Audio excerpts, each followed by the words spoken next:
We have Texas Motor Speedway here in town, and fun fact, I worked as what they call the Great American Sweethearts at that track.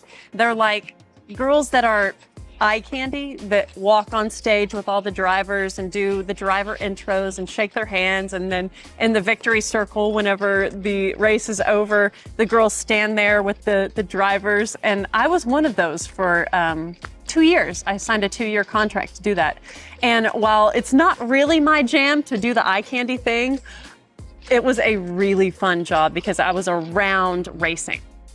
Teaching our niece how to do stuff here in the shop and seeing her face light up when she learns it is just the coolest thing. Like, it makes me feel like I have a sense of purpose.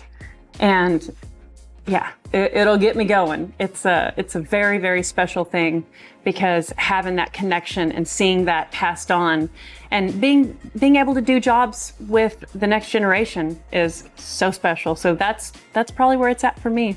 I only have a education level of a 3rd grader.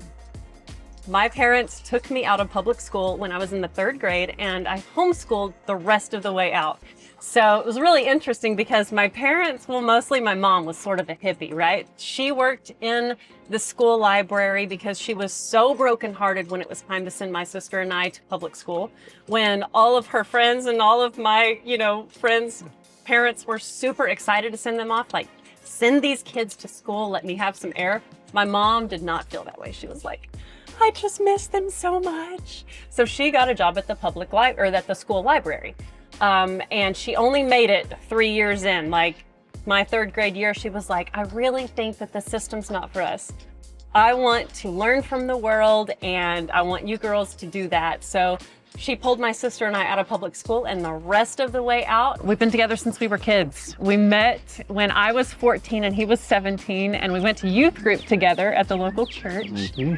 And he asked to drive me home from youth group one night, and he was driving his Datsun 280Z, and I was just like very intimidated, but it was the start of something awesome. It's all I had going for me was the car, so it's like, I'm going to use every tool I have. I love thrift store shopping, and so I think it would be so fun to be a personal shopper for someone and build their wardrobe out with stuff and be like, I only spent $200 on this whole big wardrobe.